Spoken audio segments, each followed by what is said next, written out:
Hello అండి. ఇప్పుడు మనము భుజాలు యాడ్ చేసేసాం కదా.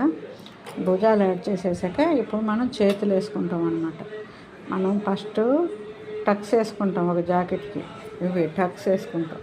టక్స్ వేసుకున్నాక షేప్ పట్టీలు వేసుకుంటాం. షేప్ పట్టీలు వేసుకున్నాక హుక్స్ కాజా పట్టీ వేస్తాం. హుక్స్ కాజా పట్టీ వేసాక వెనకాల నడుం బెల్ట్ వేస్తాం.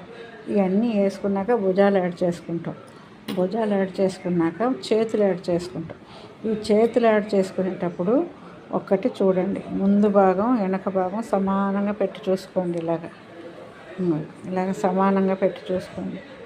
చూసుకున్నాక మనకి ఈ చివర్లు ఎక్స్ట్రాలు రావద్దు, రెండు సమానంగా ఉండాలి. ఈ రెండు సమానంగా ఉండాలి. ఇక్కడ చూసారా లోకట్ ఉండాలి, అర్ధచంద్రాకారంలో ఉంటుంది అన్నమాట. ఈ లోకట్ అనేది అర్ధచంద్రాకారంలో ఉంటుంది. ఈ లోకట్ ఉంటేనే మనకి జాకెట్ ముందు భాగం ఏంటంటారు, ఉగ్గులు అంటారు ఒక ప్రాంతంలో, తిత్తులు అంటారు ఒక ప్రాంతంలో. మీరు ఏ ప్రాంతంలో వింటే ఆ ప్రాంతంలో అలాగ అర్థం చేసుకోండి.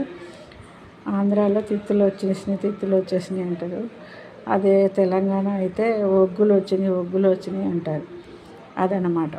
అయితే ఇది లోకట్ తీసుకోవటం వలన మనకి ఇంకోటి ఏంటంటే చేతులకు కూడా లోకట్ తీసుకోవాలండి. ముందు భాగానికి దీనికే కాదు, ఫ్రంట్ భాగానికి చేతులకు కూడా ఇలా సన్నగా లోకట్ తీసుకోవాలన్నమాట.